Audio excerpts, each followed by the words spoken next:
130 million people were affected by the extreme heavy rainfall in Beijing and many other provinces in Fujian, the official media did not mention. In Beijing, heavy rainfall has led to 11 people losing their lives. Among them, 2 people died while performing rescue operations to help others. End of the Chinese century as a replacement superpower to the United States.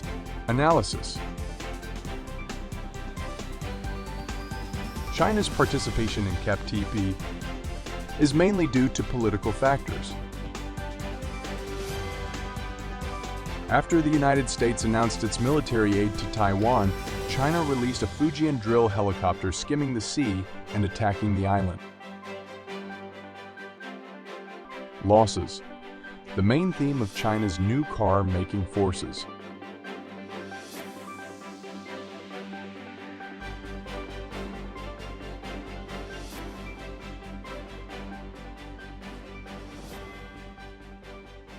"130 million people were affected by the extreme heavy rainfall in Beijing and many other provinces in Fujian," the official media did not mention. Typhoon Ray has devastated Fujian and is currently weakening in Anhui. The remnants of Ray continue to move northward, bringing extreme heavy rainfall to Beijing and several provinces, affecting an estimated 130 million people. Additionally, localized tornadoes have been reported in Henan, Jing, Jin, Ji, Shandong, Hainan, and Shaanxi are expected to experience extreme heavy rainfall, with a population of over 100 million affected. On July 29 to August 1, some areas in Beijing, Tianjin, Hebei, Western Shandong, Eastern Shandong, Eastern Shaanxi, and Northern Hainan will face heavy rain, with some regions experiencing torrential rainfall. Accumulated rainfall in these areas may reach 150 millimeters, and in some parts of Jiangxin, it may exceed 600 millimeters. The main period of heavy rainfall will be from the night of July 29 to July 31. In Fujian, 725,000 people have been affected by Typhoon Ray, and the direct economic losses are estimated to be 177 million yuan. However, the official media Fujian Daily did not mention the typhoon on its front page on July 29. The typhoon made landfall at 9:55 am on July 28 in Jinjiang, Fujian, with a maximum wind force near the center of 15 levels, 50 meters per second, equivalent to a strong typhoon. It became the second strongest typhoon to make landfall in Fujian since 1949.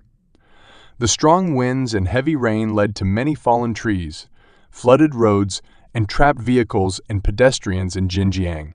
Quanzhou Flood Control Office reported 114 injuries, all minor, power outage for 500,658 users, and 19 water supply interruptions by 1:30 p.m. on July 28. Videos circulating on the internet showed a towering tree being uprooted in strong winds, debris flying through the air, and residential buildings in Fujian's Quanzhou shaking and cracking after the typhoon. After the typhoon passed, many outdoor air conditioning units were scattered on the streets beneath high-rise residential buildings. The situation in Fujian is severe, but Fujian Daily did not mention the typhoon on its front page on July 29, focusing instead on the Chengdu Universiade content. Videos on social media showed that roads in the urban areas of various coastal cities in Fujian were flooded, and netizens criticized that the drainage was poor, leading to extensive flooding, and pointed out that the July 29 front page of Fujian Daily made no mention of casualties and losses caused by the flooding. In Beijing, heavy rainfall has led to 11 people losing their lives. Among them, 2 people died while performing rescue operations to help others. According to the Beijing Flood Control and Drought Relief Headquarters, due to the impact of Typhoon Ray, continuous heavy rainfall has occurred in Beijing since July 29. The western, southwestern, and southern regions experienced torrential rain. As of 6 a.m. on August 1, this round of heavy rainfall has resulted in 11 fatalities, including 2 people who died while carrying out rescue operations. Additionally, 27 people are reported missing, with 4 of them being involved in rescue operations. Among the 11 fatalities, 4 were from Mentougu District, 4 from Changping District, 2 from Fangshan District, and 1 from Haidian District. Among the deceased, 1 firefighter from the Beijing Fire Rescue Corps in Haidian District lost his life during rescue operations, and 1 township official from Mentougu District died while on patrol. The identities of the other victims are still being verified. Among the 27 missing persons, 13 are from Mentougu District, 10 from Changping District, and 4 from Fangshan District. Among the missing individuals, 4 members of the Blue Sky Rescue Team went missing while conducting rescue operations in Beikawa Village, Fuzishuang Township, Fangshan District. As of now, this round of disaster has affected 44,673 people in 13 districts, with 127,000 people being relocated to safer areas. The economic losses caused by the disaster are still being assessed. Currently, most parts of the city are still under a red flood warning, and the continuous rainfall has increased the risks of secondary disasters such as floods, flash floods, and geological hazards. End of the Chinese century as a replacement superpower to the United States.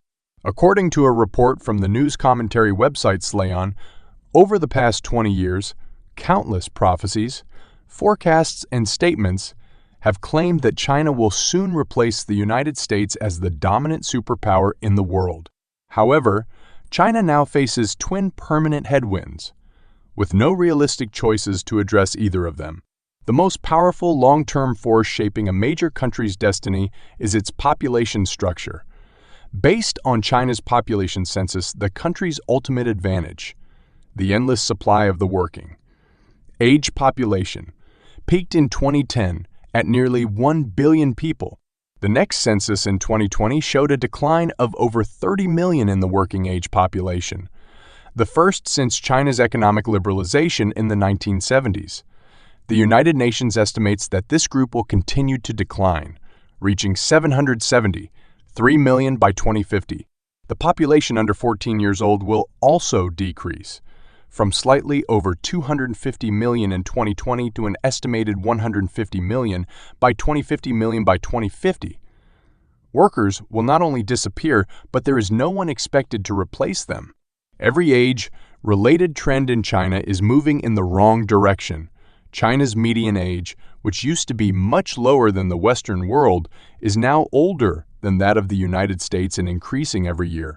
Last year, deaths exceeded births for the first time since 1961. The fertility rate, which needs to reach 2.1 children per adult woman to maintain population stability, has now dropped below 1.1. This number worsens due to the skewed gender distribution of the adult population, a long-term result of favoring males and the notorious one-child policy by the central government. Tens of millions of men will never have families. In a country as large as China, how would these discrepancies add up on a national scale? Yai states that the government data shows that there were 366 million newborns between 1991 and 2010. But the population age 0-19 in the 2010 census was only 321 million. In other words, either 45 million of these children died during the period, or they never really existed from the beginning. The next problem is not surprising, as it intertwines with China's population boom during all the good times. The Chinese economy. China's economy will become a big problem. Of course, this problem is largely caused by severe population contraction. But there are some specific details that will amplify the impact of this contraction.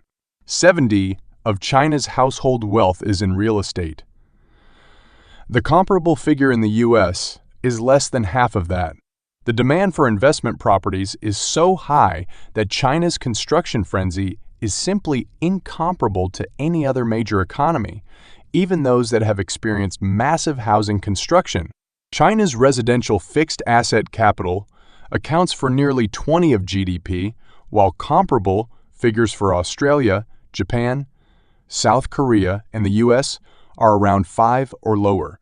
Keep in mind that China's population is decreasing and will continue to do so at an even faster pace. According to World Bank data, the price-to-income ratios for Beijing, Shanghai, and Shenzhen exceed 40 times, while London is 22 times and New York is 12 times. For these two well-known expensive Western cities, when the decades of population growth, urbanization, and the consequent crazy real estate investments meet the brick wall of a decreasing number of buyers for the next decades, potential economic losses can't be emphasized enough. However, decreasing buyers doesn't mean a normal buyer decline like a bubble bursting, but actually the disappearance of hundreds of millions of buyers over time. What will happen when the aforementioned ghost cities multiply? Perhaps an even more critical question is, how can China achieve the crucial transition to a consumer-driven economy when consumers, as a whole, invest so much of their wealth into properties? Analysis. China's participation in CPTPP is mainly due to political factors. After the United Kingdom formally joined the Comprehensive and Progressive Agreement for Trans-Pacific Partnership, Pacific Partnership, PEPTEP, there is still no definitive timetable for China's potential accession. Analysts suggest that the key issue lies not in economic and trade matters, but in political factors, which is why there is currently no schedule for China's entry into the CPTPP. According to a report by Deutsche Welle, WWW citing Reuters on the 31st, based on the order of application submissions, China would be the next candidate to consider. However, when asked if there is a set schedule for China's application to join, New Zealand's Minister for Trade, Damien O'Connor, denied such a claim. The report highlights that, ultimately, China's potential accession is more influenced by political factors than technical considerations. Agreement from all current member countries is required for admitting new members. However, Australia has stated that it will not approve China's entry due to China's restrictions on imports of Australian goods, such as wine and barley. Furthermore, the United States, Australia, the United Kingdom, Canada, Japan, and New Zealand signed a joint statement last month condemning Beijing's economic coercion. Many countries are looking to reduce their reliance on China in supply chains, and this statement is seen as addressing China's past coercive actions. Some countries even hold hopes that the United States will reconsider its decision to withdraw from the CPTPP, which puts current signatories in a dilemma. If China is accepted and gains veto power, it could impede the U.S. from rejoining in the future. Additionally, China's subsidies to state-owned enterprises and its difficulty in meeting the requirements for openness in a market economy are concerns.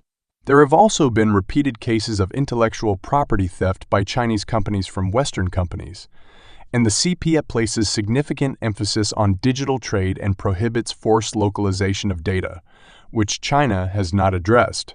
As Graham Zebedee, the UK's chief negotiator for the CPTPP, put it, if a country's economic regulations are significantly different from the provisions of the CPTPP, it will inevitably encounter a major problem. Whether they can genuinely carry out large-scale reforms. After the United States announced its military aid to Taiwan, China released a Fujian drill helicopter skimming the sea and attacking the island. On the 28th, the White House announced its decision to provide Taiwan with $345 million in military aid. In response, China's state media, the KTV military channel, promptly released a targeted video of coastal helicopter drills in island strike exercises in the Minnan region. The video shows a long-range maritime helicopter unit from the 71st Group Army conducting live fire exercises. Using onboard targeting equipment, the pilots successfully locked onto targets and launched multiple air-to-ground missiles, effectively hitting the designated targets. The CTV military channel did not specify the exact timing of the exercise, but it is believed to be footage from a previous drill, considering Fujian had recently been impacted by Typhoon Dousuri. The U.S. decision to provide $345 million in military aid to Taiwan is the first major arms sale to the island by the Biden administration, and it was executed through the mechanism of drawing from existing U.S. inventory.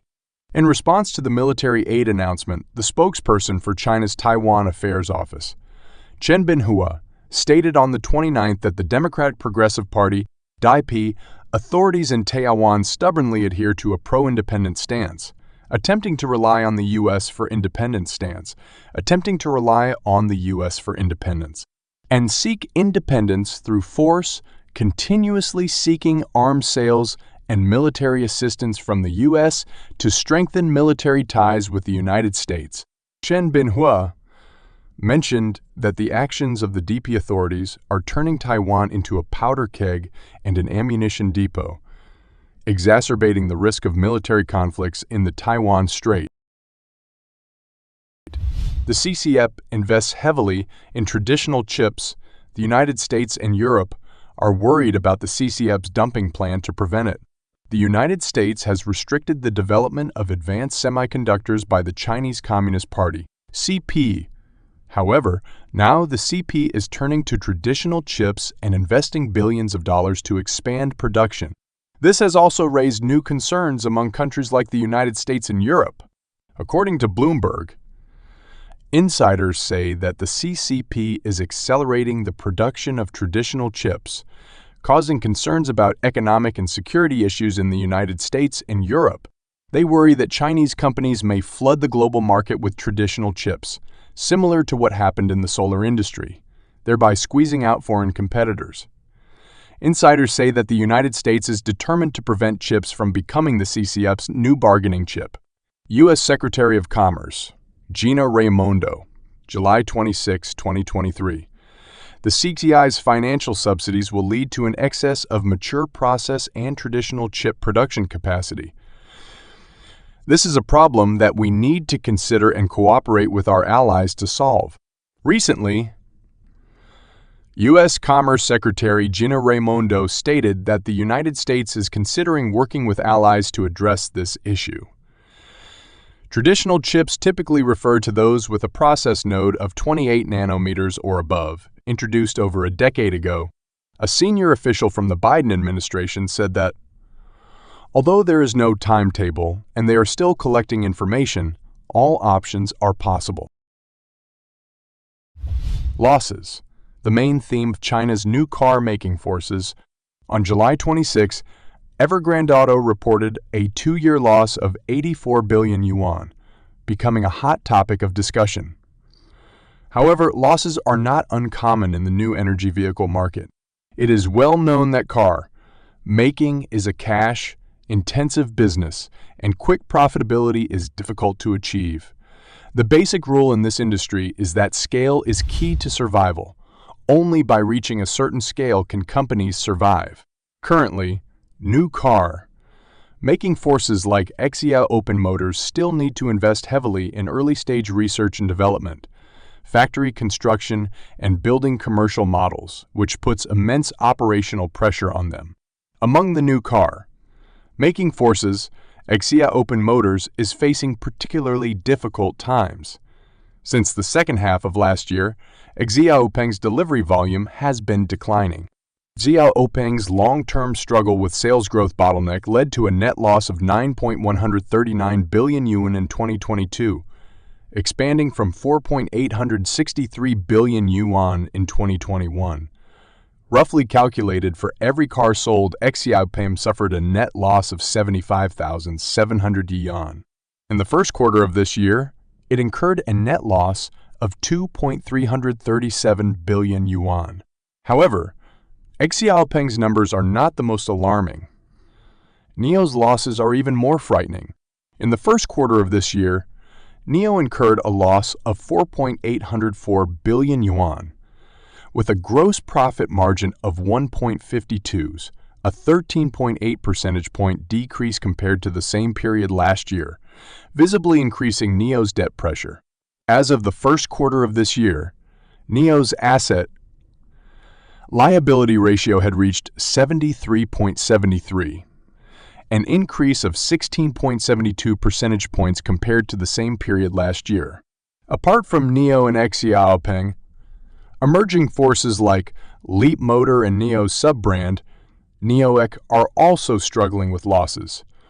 Roughly calculated, Leapmotor and NIOEC each incurred a loss of over 45,000 yuan for every car sold last year. The reason for the widening losses among the new car making forces is partly due to the overall market environment. In 2022, the reduction of government subsidies and the increase in raw material prices indirectly squeezed car companies' gross profit margins, further exacerbating their losses. On the other hand, the losses are also due to company-specific factors. Industry experts believe that the profit model of new car making forces necessitates the ability to operate on a long-term basis. To survive in the long run, they must improve their cost control, cash flow generation, and customer attraction capabilities. Despite the rapid development of new energy vehicles, unlike Tesla's robust cost control that allows it to be profitable even with price reductions, the new car-making forces have already shown signs of being unable to withstand the price war initiated by Tesla in the first quarter. At present, many new car-making forces are still exploring their business models and routes after the initial from 0 to 1 phase, leading to a vicious circle of selling more, losing even more. And that is today's episode. If you found this video informative, please subscribe and ring a bell to get notification. Thank you for watching and see you next time.